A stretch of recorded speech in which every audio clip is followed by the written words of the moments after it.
میں تو خود چاہتا ہوں کہ یہ سب ختم ہو اب۔ باہر لوگ ہمیں کہتے ہیں کہ یہ لوگ اپنی عورتوں کی شادی نہیں کرتے، ظلم کرتے ہیں۔ زمان نے اپنی صفائی دی۔ کیسے کرو گے تم؟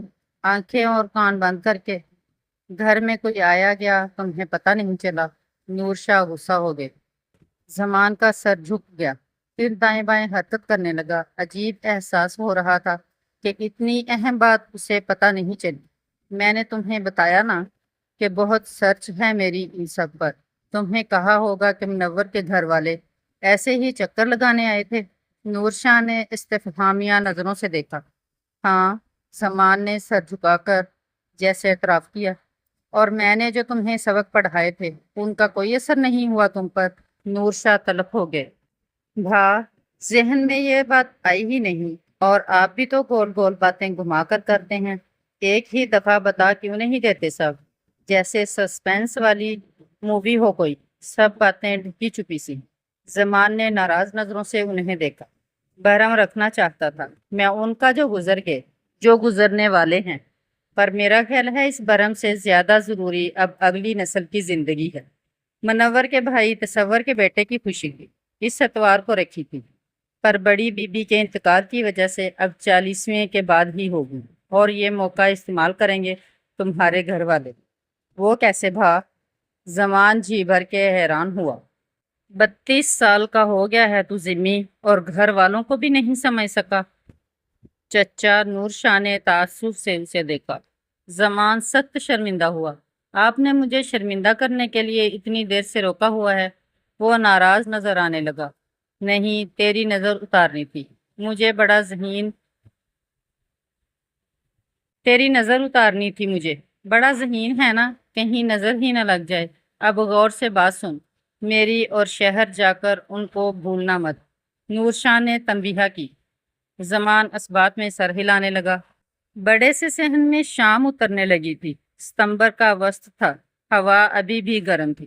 شام اتر رہی تھی، پر گرمی کا وہی عالم تھا۔ پرندے شور مچا رہے تھے، شاید دن بھر کے کام کے بعد اس وقت خدا کو یاد کرتے ہیں، پھر سو جاتے ہیں۔ روحی اور سائرہ نے صحن میں زمین کا ٹھنڈا پانی چھڑک کر چارپائیاں بیچ صحن میں بچھا دی۔ پنکھے دو طرف چلا دیے تھے تاکہ کچھ سکون ہو۔ فوزیہ ایک چارپائی پر لیٹی ہوئی تھی، تھک گئی تھی زمان کے انتظار میں۔ کلثوم اور روشن کھانے کی تیاری کرنے لگی۔ وہ مغرب کے وقت کھانا کھا لیتی تھی، اب تو پھر سے چائے کی طلب ہونے لگی ہے۔ زمان نے دیر کر دی بہت۔ روحی کلثوم کے پاس چلی آئی، جو صحن کے ایک طرف بنے باورچی خانے میں روٹی بنا رہی تھی۔ تم لوگوں کی روٹی بنا دوں؟ کیا پتا کہاں نکل گیا ہے زمان؟ پھر لائٹ نے چلے جانا ہے۔ موئے جنریٹر چل گئے تو گیس بھی نہیں آئی۔ روحی نے اس بات میں سر ہلایا۔ پر آپ لوگ کھائیں گی دودھ سے روٹی؟ مجھ سے نہیں کھائی جاتی، ہم بھوڈیاں ہیں۔ اب یہ سالن بھی جلن کرتے ہیں اندر، بس دودھ ٹھیک ہے۔ اچھا، آپ روٹی بنا لیں، میں آلو تل لیتی ہوں۔ روحی ایک بڑی ٹوکری میں سے آلو برآمد کرنے لگی۔ مغرب کی اذان کے کچھ دیر بعد زمان آیا۔ سب صحن میں چارپائیوں پر بیٹھے تھے اور کھانا تیار ہی تھا۔ اتنی دیر کر دی تم نے ذمی؟ مجھے پتا ہوتا کہ اتنی دیر کرو گے تو میں حویلی کے گھروں میں چکر لگا آتی۔ فوزیہ اٹھ کر بیٹھ گئی۔ زمان نے خاموشی نظر ان پر ڈالی۔ اس کی سمجھ میں نہیں آیا کہ جو کچھ وہ سن کر آیا ہے یقین کرے یا نہیں۔ نہیں، مجھے اپنے کان اور آنکھیں کھول کر غلط اور صحیح کا پتہ کرنا ہے۔ کیا ہوا؟ فوزیہ نے اس کا عجیب انداز دیکھا۔ کچھ نہیں، آپ لوگ تیار ہیں تو نکلیں۔ زمان نے خود کو سنبھال لیا۔ کچھ کھا لو پھر چلتے ہیں۔ فوزیہ اس کے لیے کھانا نکالنے چل دی۔ زمان چارپائی پر بیٹھ گیا۔ زمان ابھی آفس پہنچا تھا۔ سب کو سلام کرتا وہ اپنے کیبن کی طرف بڑھا۔ اس بڑے سارے ہال کے کونے میں گلاس وال کا کیبن تھا اس کا، جیسے بینک کی کسی بھی برانچ کا اکثر ہوتا ہے۔ برانچ چھوٹی تھی، اس لیے زمان 7 سالوں میں مینیجر کی سیٹ تک پہنچ گیا تھا۔ اپنی سیٹ پر بیٹھ کر اس نے اپنا پورا زور لگایا کہ نظر بھٹک کر گلاس وال کے پار نہ جانے پائے، جہاں دیکھ کے اس کی صبح کا آغاز ہوا کرتا تھا۔ ابھی وہ نظروں پر اپنا اختیار آزما رہا تھا کہ موبائل اسکرین روشن ہوئی، اور پیغام دشمن جاں کا ہی تھا۔